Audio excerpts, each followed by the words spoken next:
살면서 가장 힘겨웠던 유혹이 무엇인지 기억하십니까? 유혹은 우리가 과거에도 받았고 현재에도 받고 있으며 미래에도 받을 수 있는 엄연한 삶의 실제입니다. 그러나 유혹을 극복한 후의 모습은 유혹을 이기지 못한 모습과 차이가 매우 큽니다. 요셉이 날마다 이어지는 주인 여자의 집요한 유혹을 이겨냈지만 억울하게 죄인이 되어서 옥에 갇힙니다. 요셉을 신뢰했던 그 보디발을 생각하면 아마 가슴이 무너져 내렸을 것입니다. 나를 신뢰하는 보디발에게 배신자가 되었구나. 사실은 그게 아니지만 얼마나 마음이 상했을까. 아마 그런 생각으로도 요셉은 더 힘들었을 것입니다. 권세 있는 여자의 유혹을 뿌리친 것은 생각보다도 험한 대가를 치루어야 했습니다. 그렇지만 하나님이 이 모든 것을 다 알고 계셨습니다. 진실을 다 알고 계셨습니다. 그래서 때가 되었을 때 요셉을 옥에서 건져주십니다. 그리고 애굽의 총리로 세워주십니다. 유혹을 뿌리친 후에 잠깐 받는 대가는 너무도 혹독했지만 그 후에 하나님이 주신 은혜는 받았던 고통과는 비교할 수 없는 영광스럽고 복된 것이었습니다. 우리 그런 요셉의 삶을 통해서 우리가 비록 이 유혹을 이기기 위해서 힘들고 유혹을 이긴 후의 삶에 고통이 있을지라도 이 유혹을 이기기 위해 치열하게 싸웠던 나의 모든 것을 아시는 하나님께서 반드시 이 삶의 결과를 더 복되게 하실 것이라고 믿어야 합니다. 성도는 그런 마음을 가지고 살아야 하는 것입니다. 그러나 막상 유혹을 당할 때 하나님을 생각하기가 말처럼 쉽지는 않습니다. 왜냐하면 유혹이 던져주는 쾌락이 너무나 강렬하기 때문입니다. 더구나 유혹은 끊임없이 우리 삶 가운데 다가오기 때문입니다. 사람이 살고 있는 이 공간을 바다로 비유한다면 이 속에는 허다한 유혹의 미끼들이 떠다니고 있습니다. 한순간 유혹의 미끼를 무는 순간 걷잡을 수 없는 인생의 소용돌이에 빠져들기도 합니다. 분명한 것은 누구나 유혹에 빠질 수 있고 누구나 유혹에 직면할 수 있다는 사실입니다. 사탄이 예수님을 유혹한 것은 상대를 가리지 않는 사탄의 간교함을 볼 수가 있습니다. 예수님이 하나님이신 것을 뻔히 알면서도 예수님이 육신을 가지고 있다는 그 사실을 가지고 다가와 유혹한 것입니다. 하물며 우리에겐들 무슨 유혹을 마다하겠습니까? 그렇지만 예수님은 사탄의 매력적이고도 솔깃한 유혹을 당당하게 다 물리치셨습니다. 그것은 오늘을 살고 있는 우리들에게도 매우 중요한 메시지를 던져주고 있습니다. 이런 메시지입니다. 내 사랑하는 성도야, 너도 유혹을 받을 수 있어. 그러나 내가 하나님 말씀으로 그 유혹을 이겨낸 것처럼 너도 이겨낼 수 있어. 그것이 예수님께서 광야에서 받았던 유혹의 결과로부터 얻는 메시지인 것입니다. 우리는 오늘 본문 야고보서 1장 12절부터 18절 말씀을 함께 나누었습니다. 이 말씀은 우리들에게 유혹을 이기도록 권면하고 있습니다. 오늘 이 본문 말씀을 마음에 새기면서 이 세상에 사는 동안에 거침없이 다가오는 유혹들을 물리치는 우리 성도들 되시기를 축복합니다. 자, 유혹을 이기기 위해 성도는 어떤 자세를 가져야 할까요? 첫째, 유혹의 근원을 생각해야 합니다. 유혹의 근원. 자, 12절 말씀을 한번 다 함께 보실까요? 이 말씀을 잘 보세요. 시험을 참는 자는 복이 있나니 이는 시련을 견뎌낸 자가 됐어요. 이 앞에 보면은 시련을 참는 자는 곧 시련을 견뎌낸 자다라고 이해할 수 있습니다. 이렇게 읽어도 돼요. 잘 들어보세요. 시련을 참는 자는 복이 있나니 이는 시련을 견뎌낸 자가 주께서 자기를 사랑하는 자들에게 약속하신 생명의 면류관을 얻을 것이기 때문이라. 여기에 세 가지 중요한 단어가 있습니다. 시련, 복, 생명. 본문 속에서 찾으셨나요? 시련, 따라가요. 시련, 복, 생명. 시련을 참는 자. 이 시련을 꿋꿋이 견뎌낸 자는 복이 있다. 어떤 복이요? 자기를 사랑하는 자들에게 주신 하나님의 생명의 멸류관을 받을 것이다. 그래서 이 12절의 시험은 시련을 의미한다는 것을 문맥 속에서 알 수가 있습니다. 그런데 13절부터 나오는 시험은 달라요. 같은 단어인데도 문맥상 뜻이 전혀 다릅니다. 자, 13절을 그래서 우리는 한번 보면서 13절을 이렇게 바꿔 읽을 수 있습니다. 시험을 유혹으로 바꿔 읽을 수 있어요. 유혹. 이 시험을 유혹으로 바꿔서 한번 제가 봉독하겠습니다. 사람이 유혹을 받을 때에 내가 하나님께 유혹을 받는다 하지 말지니 하나님은 악에게 유혹을 받지도 아니하시고 친히 아무도 유혹하지 아니하시느니라. 12절의 시험은 시련으로 읽어야 되지만 13절의 시험은 유혹으로 읽어야 돼요. 여기서 분명히 알 수 있는 것은 무엇입니까? 하나님은 악에게 유혹을 받지도 않으시지만 친히 아무도 유혹하지 않는다는 것입니다. 14절 말씀을 보시면은 왜 우리가 유혹에 빠지는가를 바로 보실 수가 있습니다. 왜 우리가 유혹에 빠질까요? 14절이 우리가 유혹에 빠지는 그 근원을 밝혀주고 있습니다. 자, 14절을 보십시오. 오직 각 사람이 유혹을 받는 것은, 이 시험을 유혹으로 읽어도 된다고 했죠. 오직 각 사람이 유혹을 받는 것은 자기 욕심에 끌려 미혹됨이니. 그러니까 우리가 유혹을 받는 근원이 뭐예요? 이유가 뭡니까? 자기 욕심 때문에 그래요. 자기 욕심 때문에. 그래서 유진 피터슨이 번역한 메시지 성경은 14절 말씀을 이렇게 풀어서 설명하고 있습니다. 한번 잘 들어보세요. 유혹을 받아 악에 굴복하는 것은 전적으로 우리 자신입니다. 우리는 누구도 탓해서는 안 됩니다.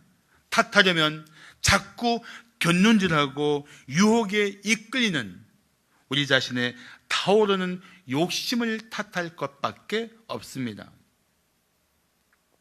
재밌게 번역했죠. 유혹을 받는 이유는 우리 안에 있는 욕심 때문에 그렇습니다. 욕심대로 살려고 할 때 우리는 유혹에 빠지게 됩니다. 욕심은 하나님이 금하는 것을 탐하는 마음입니다. 에덴 동산에서 이미 드러났지요. 하나님이 선악을 알게 하는 나무의 열매를 먹지 말라고 분명히 금하셨는데, 경고하셨는데 사탄의 유혹을 받는 순간 먹고 싶어진단 말이죠. 근데 그 안에 자기 욕심이 있었던 거예요. 여기서 자기 욕심에 끌린다는 말은 그 원어로 보면은 바른 길에서 벗어나 있다는 것입니다. 그러니까 자기 욕심에 끌리는 순간 바른 길을 벗어나서 수단과 방법을 가지지 않고 바르지 않더라도 그 욕심대로 살려고 하는 마음이 바로 자기 욕심에 끌린 상태라는 것입니다. 지금 내가 욕심에 끌려간다, 바른 길을 벗어나 있다고 보시면 된다는 거예요. 성경은 그렇게 이 말씀을 지적하고 있습니다. 그리고 미혹을 당한다, 자기 욕심에 끌려 미혹을 당한다. 이 미혹을 당한다는 것은 이 낚시 용어예요. 미끼를 걸다. 미끼를 걸다. 결국 자기 욕심 때문에 바른 길을 벗어나서 결국 낚시에 걸려서 욕심 부리다가 희생자가 될 수밖에 없는 인생이 바로 유혹에 빠진 사람의 실상이라는 것입니다. 사람이 유혹을 받으면 당장 눈앞에 보이는 것에만 주목하게 됩니다. 그리고 솔깃한 소리에 귀가 열립니다.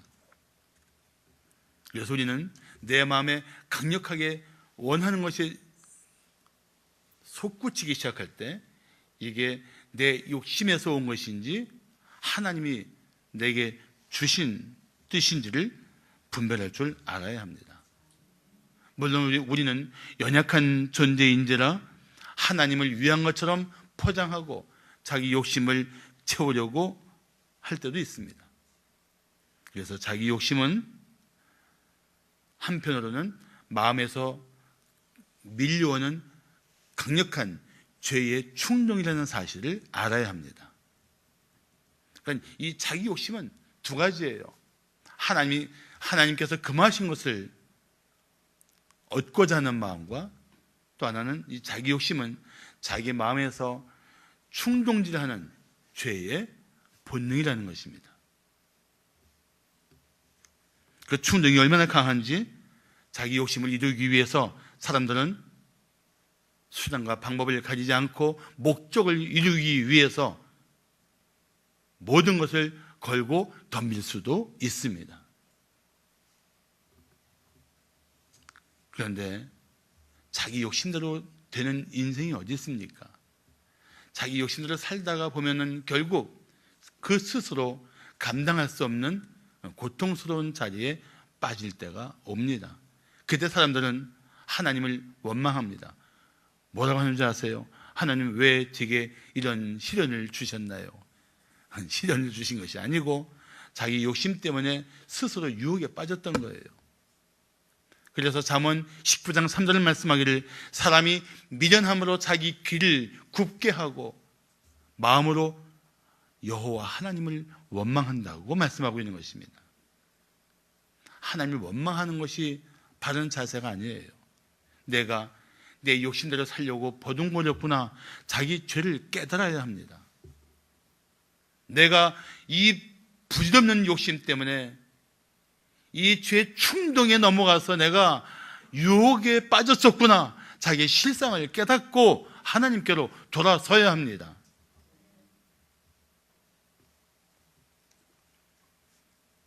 잘 생각해 보십시오. 욕심을 부린다고 욕심대로 얻을 수 있습니까? 그렇지 않습니다. 그래서 야고보서 4장 2절을 말씀하기를 너희는 욕심을 내어도 얻지 못하여 살인하며 시기하여도 능히 취하지 못함으로 다투고 싸우는도다. 얼마나 사람들이 욕심 때문에 잔인해지고 무정해지며 유혹에 빠진 채 살고 있는가를 우리는 알아야 합니다.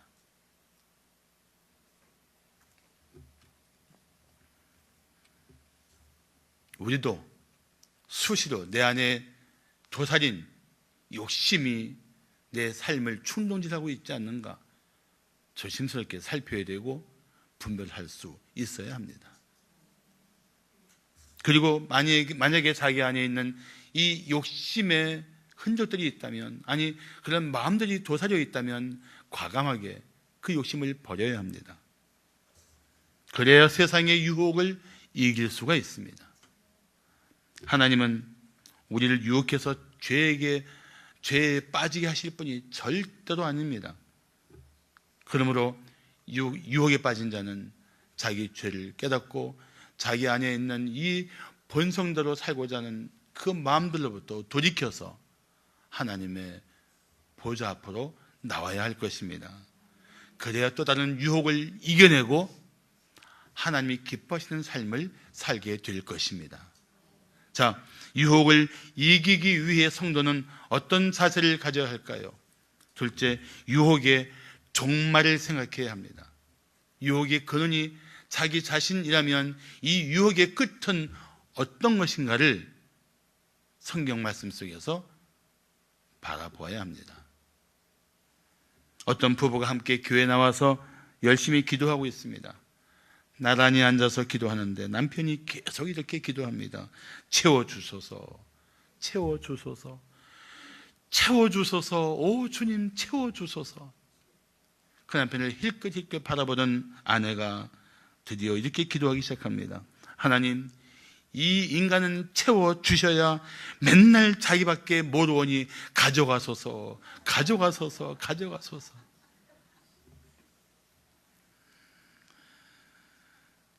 기도하는 자리에서도, 그 거룩한 은혜의 자리에서도 사람들이 자기 욕심대로 기도할 수가 있다는 것입니다. 얼마나 우리가 이 마음속에서 순간순간 나타나는 그 욕심에서 자유롭지 못한 존재인지를 알아야 합니다. 누구나 다 자기 욕심에 빠질 수 있다는 것입니다. 그래서 성경이 말씀하고 있잖아요. 그런즉 선줄로 생각한 자는 넘어질까 조심하라. 아무도 장담 못해요, 사실은. 그래서 조심하고 또 조심하고 경계하고 또 경계해야 합니다. 우리 삶에 욕심을 부리는 모습이 도처에 숨어 있습니다. 자, 시련과 유혹의 차이를 한번 살펴볼까요? 시련은 믿음을 강하게 하며 영적으로 성숙하게 합니다. 그렇지만 유혹은 믿음을 떠나 죄에 빠지게 합니다.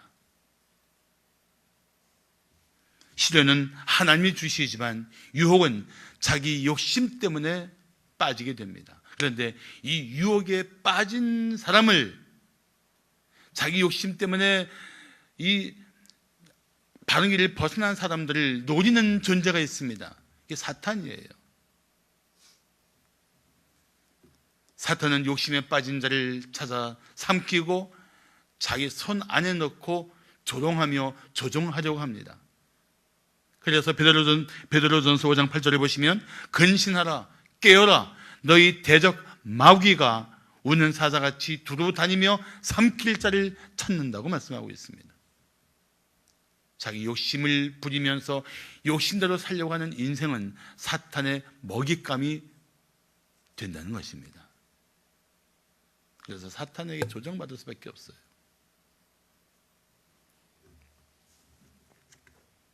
에덴 동산에서 아담이 왜 하와가 먹을 때 말리지 않았을까요? 먹지 마! 하나님이 먹지 말라고 했어. 먹지 마! 먹으면 죽어! 그런데 왜 건네주니까 덥석 먹었을까요? 먹고 싶었던 거예요. 자기 욕심이 발동한 겁니다.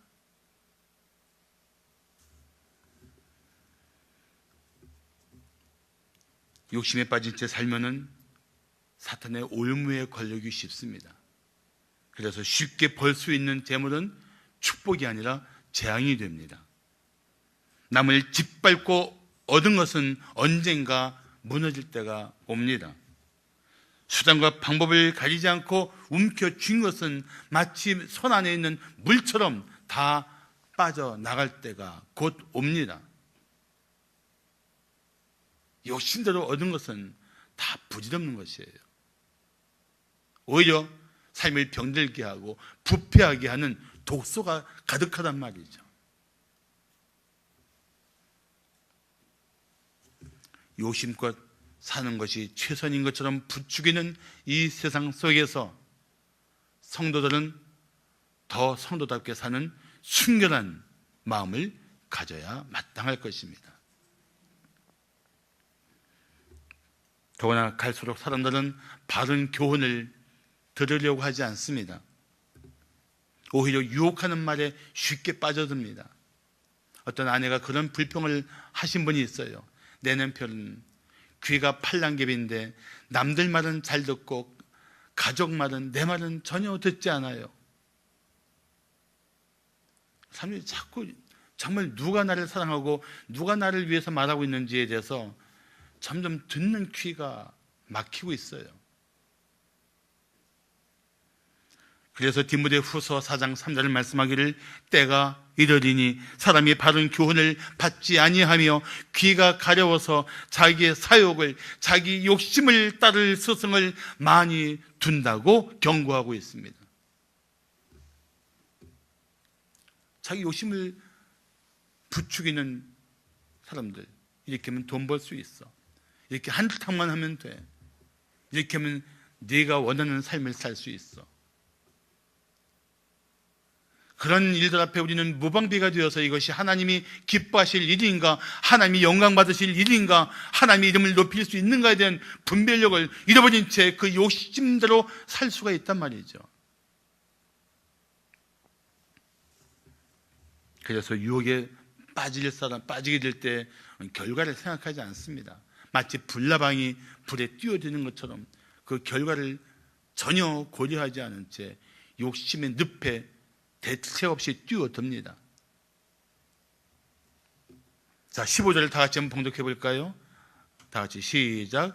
욕심이 잉태한 즉 죄를 낳고 죄가 장성한 즉 사망을 낳느니라. 욕심도 한 생명처럼 라이프 사이클이 있어요. 잉태하고 낳고 장성하고 죽습니다. 욕심이 잉태한 즉 죄를 낳고, 잉태하고 낳죠. 그 죄가 장성한 즉 어떻게 돼요? 사망을 낳느니라. 결국 이 욕심의 끝, 자기 욕심의 끝, 이 유혹의 종말이 무엇입니까? 사망이요, 파멸입니다. 우리는 이 유혹의 근원이 자기 욕심인 것을 안다면 이 유혹의 끝이 파멸인 것도 알아야 됩니다. 욕심에 빠진 사람은 결국 파멸에 이르러서야 어쩔 수 없이 멈추게 됩니다. 그런데도 사람들은 욕심을 부립니다. 욕심 때문에 파멸하는 이웃을 보면서도 자기는 해당 사항이 없는 것처럼 욕심에 빠져듭니다. 얼마나 어리석습니까? 그래서 아까 12절은 시련과 복과 생명을 강조하지만 15절은 유혹은 죄와 사망을 강조하고 있습니다. 이 15절, 12절과 15절을 잘 대조절을 보셔야 돼요. 12절은 시련이 있지만 그 시련을 견딘 사람은 복이 있고 복의 끝은 영생, 생명이란 말이죠. 그런데 유혹은 죄와 그 죄의 결과로서 사망에 이르게 된다는 엄연한 이 대조적인 사실을 우리는 보아야 합니다. 성경이 분명하게 말씀해 주고 있는 이 진리를 우리는 똑똑히 바라보아야 합니다. 그리고 유혹에 대해서 우리는 결연한 의지를 가지고 내 욕심부터 버리며 유혹이 분명하다고 확신되면 멈추고 돌아설 수 있어야 합니다. 그런 성도다운 결단이 우리의 삶에 얼마나 필요합니까? 얼마나 수시로 필요합니까? 왜 그런 줄 아세요? 우리는 수시로 시도 때도 없이 유혹에 빠질 수 있는 존재이기 때문에 그렇습니다. 토마스 린 목사는 이렇게 말했습니다. 시련에 대한 올바른 반응은 영적으로 온전하게 성숙하는 것인 것처럼 욕망에 대한 그릇된 반응은 비참한 영적 궁핍과 궁극적으로 죽음에 이르는 것이다. 욕망에 대한 그릇된 반응은 뭘까요? 욕망대로 살려고 버둥거리는 것입니다. 사랑하는 성도 여러분, 욕심대로 살려고 하지 마십시오. 유혹에 빠질 것입니다. 그리고 그 유혹의 끝은 파멸입니다. 당신을 유혹하는 모든 것을 떠나서 하나님께 돌아서십시오. 유혹이 다가올수록 하나님의 뜻을 구하며 맞서야 합니다. 하나님의 뜻만 따르기로 결단한다면 마침내 유혹을 이겨낼 것입니다. 요셉처럼 말입니다. 나는 우리 성도들이 한 주간 삶을 살고 목장교회 모임 때나 또 예배하러 왔을 때 유혹을 이겨낸 승리의 고백을 나누는 성도들이 되시기를 축복합니다. 자, 마지막으로 유혹을 이기기 위해 성도는 어떤 자세를 가져야 할까요? 셋째, 하나님의 선물을 생각해야 합니다. 내가 유혹대로 얻을 수 없는 것들, 그러나 하나님은 나에게 주시기 위해서 예배하셨고 그리고 내 삶에 끊임없이 베풀어 주시고 있구나, 그 마음을 가지라는 것입니다. 어떤 사람이 이런 질문을 했습니다. 하나님이 왜 죄를 만드셨어요? 이런 질문 자체가 잘못된 것입니다. 하나님은 죄를 만드시지 않았기 때문입니다. 요한 1서 1장 5절을 보시면 곧 하나님은 빛이시라 그에게는 어둠이 조금도 없으시다고 말씀하고 있습니다. 죄의 어둠이 전혀 없으신 하나님, 오직 의의 빛이 충만하신 분, 그분이 하나님이십니다. 그렇지만 인격적으로 창조된 천사장 중에 한 명이 하나님처럼 높아지려는 이 교만을 떨다가 하나님의 징계를 받고 그는 어둠 속에 던져집니다. 그가 사탄입니다. 그 사탄이 에덴 동산에 있던 아담과 하와를 유혹해서 하나님이 금하신 것을 욕심껏 먹게 함으로 죄가 시작되었습니다. 죄의 근본은 사탄이고, 사탄은 욕심대로 살려고 하는 사람들을 부추기며 유혹하고 있다는 것입니다. 하나님으로부터 온 것이 절대 아닙니다.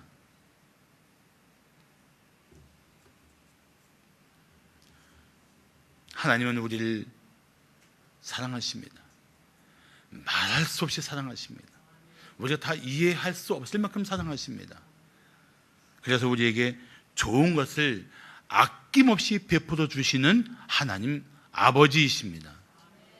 당장 우리에게 좋은 것 같아도 후회가 문제가 될 수 있는 것은 아예 처음부터 막습니다. 주시지 않습니다. 지금은 주어도 감당할 수 없으면 지금은 안 주시지만 반드시 때가 되면 주실 것입니다. 그래서 하나님이 공급하시는 것도 그분의 지극히 선하신 본성에서 나오는 것임을 알아야 돼요. 우리 급한 마음은 당장 주셨으면 좋겠지만 하나님은 우리에게 가장 필요한 것일지라도 가장 합당한 때 주신단 말이죠. 굳이 예를 든다면 칼을 다룰 수 없는 어린아이에게 날카로운 칼을 맡기지 않으실 거라는 것입니다. 돈을 사용하는 방법을 배울 수 있는, 이 재물을 관리할 수 있는 능력과 지혜를 갖추지 않은 상태로 돈을 허다하게 쥐어주시고 돈 때문에 타락하지 않도록 하나님은 막으실 것이라는 뜻입니다. 다 하나님의 선하심이에요. 안 주신 것도 그분의 선하심이고, 맡기실 때도 그분의 선하심 때문에 우리에게 때가 되어서 주어지는 것입니다. 그 하나님을 알아야 돼요. 하나님을.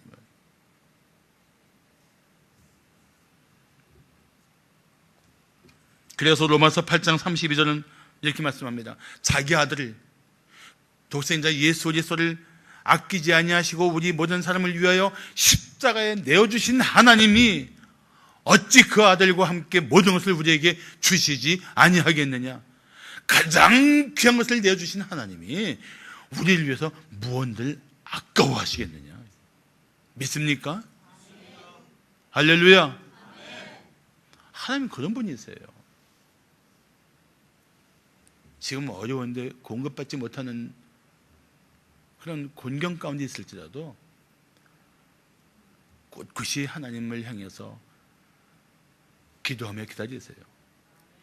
괜히 세상 두리번거리다가 유혹에 빠져서 헛된 것을 의지하고 바른 길을 벗어나지 말고 끝까지 하나님만 의지하세요.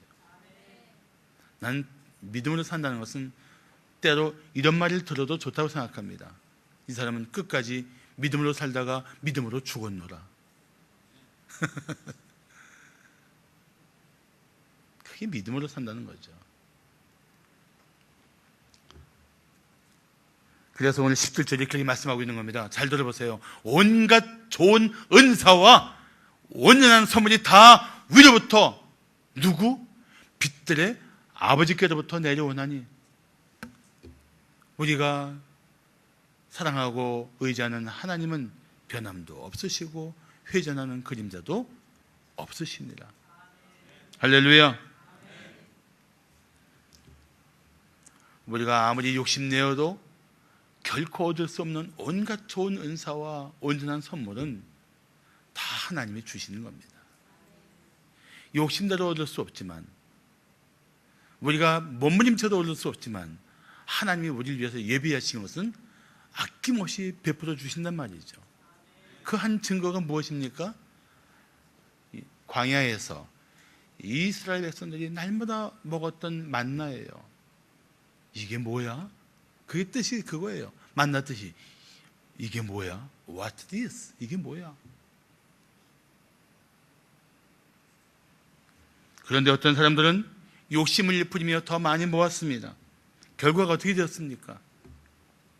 과다하게 모은 만나가 다 썩어서 먹을 수 없이 되어 버렸습니다. 지금도 마찬가지입니다.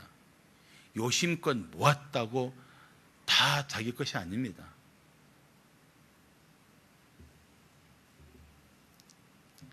우리가 받을 수 있는 유혹 중에 가장 강력한 유혹 두 가지가 있는데, 하나는 재물에 대한 욕심이고 또 하나는 성적인 유혹입니다. 성경이 뭐라 말씀하고 있습니까? 자, 디모데전서 6장 10절 보시면 돈을 사랑함이 일만하게 뿌리가 되나니, 재물은 타락하게 하는 가장 강력한 유혹입니다. 또 데살로니가전서 4장 3절은 뭐라고 말씀하고 있습니까? 하나님의 뜻은 이것이니 곧 너희의 거룩함이라. 음란은 버리라. 우리는 이 유혹들과 날마다 맞서고 있고, 이 유혹을 이기기 위해서 우리는 처절하게 싸워야 합니다. 피 흘리기까지 싸워야 합니다. 그래서 우리가 가져야 할 세 가지 마음이 있어요. 자족하는 마음, 감사하는 마음, 기뻐하는 마음입니다. 최선을 다한 후에 우리는 이렇게 생각해야 합니다. 때가 되면 하나님이 주실 것이다. 하나님이 기뻐하시면 반드시 주실 것이다. 이 시련을 견딘 후에 나의 하나님이 나를 위해 예비하신 그 모든 좋은 것들을 아낌없이 주실 것이다. 이 마음을 가지고 받은 것에 감사하고 베풀어 주신 것들을 기뻐하면 우리는 어떤 유혹도 이겨낼 수 있는 성도들로 살게 될 것입니다. 전에 미녀들의 수다라는 방송이 있었습니다. 외국인 여성들이 나와서 이제 한국 생활을 얘기하는 그런 이제 프로그램인데, 거기에 참여했던 일본인 사유리라는 사람이 있었습니다. 그 사유리가 한 번은 이런 고백을 했습니다. 미녀들의 수다 방송이 끝났을 때 나에게 많은 사기꾼들이 찾아왔다. 자칭 기획사 사장, 매니저 등 그런 사람들이 찾아왔다. 아무리 말 잘하는 사기꾼이라도 욕심 없는 사람을 속일 수는 없다. 내가 좋아하는 말이다.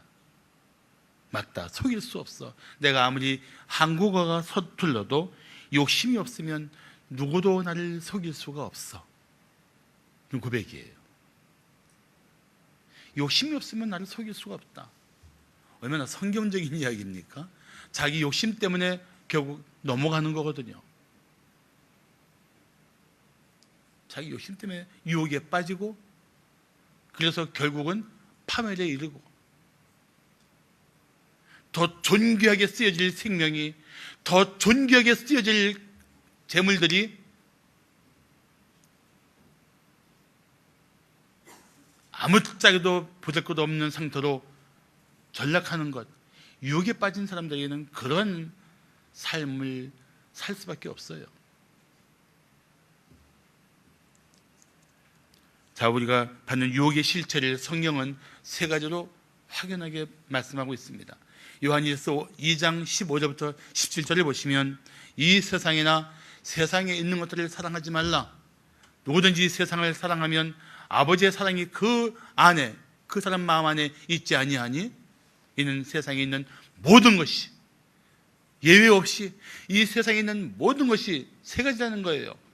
육신의 정욕과 안목의 정욕과 이 생의 자랑이니 다 아버지께로부터 온 것이 아니요 세상으로부터 온 것이라. 이 세상도 그 정욕도 다 지나가되 오직 하나님의 뜻을 행하는 자는 영원히 거하느니라. 세 가지 뭐였어요? 육신의 정욕, 안목의 정욕, 이 생의 자랑이에요. 곧 사라질 육신의 정욕 때문에 단 한 번의 삶을 가치없이 산다면 얼마나 억울한 일입니까? 그 대표적인 인물 중에 하나가 삼손이에요. 삼손은 그 이름 자체가 태양 같은 이런 뜻이에요. 하나님의 능력에 붙들려 빛을 내야 할 존재, 그런 삼손이 한 여자에 빠져서 어둠 속에 숨어서 삶을 낭비하고 있습니다. 그러다가 비참한 추후를 맞이했습니다. 그의 추후가 비록 대단하게 보였지만 그는 더 중요한 것을 잃어버렸습니다. 거룩한 삶을 상실했습니다. 살아있는 동안에 거룩한 삶의 능력을 빛처럼 드러내야 할 그 삶을 그는 낭비했던 것입니다. 얼마나 안타깝습니까? 그게 지난날 삼손의 이야기일 뿐일까요? 오늘도 우리 안에 그 욕심 때문에 유혹에 빠져서 이 존귀한 삶을 낭비하고 있는 사람이 있다면, 빛을 내야 할 존재가 어둠 속에 숨어들고 있다면 얼마나 안타까운 일입니까? 내가 그렇고 당신이 그렇지 않습니까? 안목의 정욕은 뭐예요? 보는 것에 마음과 생각을 다 뺏겨버리는 거예요. 그러다 보니까 보이지 않는 더 영원하고 존귀한 것을 볼 수 있는 눈이 닫혀버리는 겁니다.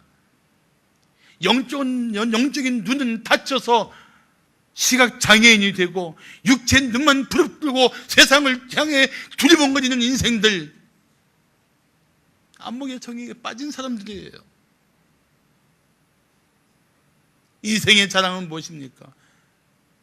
내가 높임받고 내가 추앙받고 내가 인정받는 들, 그게 뭐 그리 대단합니까? 내 삶을 통해서 하나님의 영광이 드러나고 나를 통해서 하나님의 이름이 높임을 받는다면 거기에 내 삶에 초점을 맞춰야죠.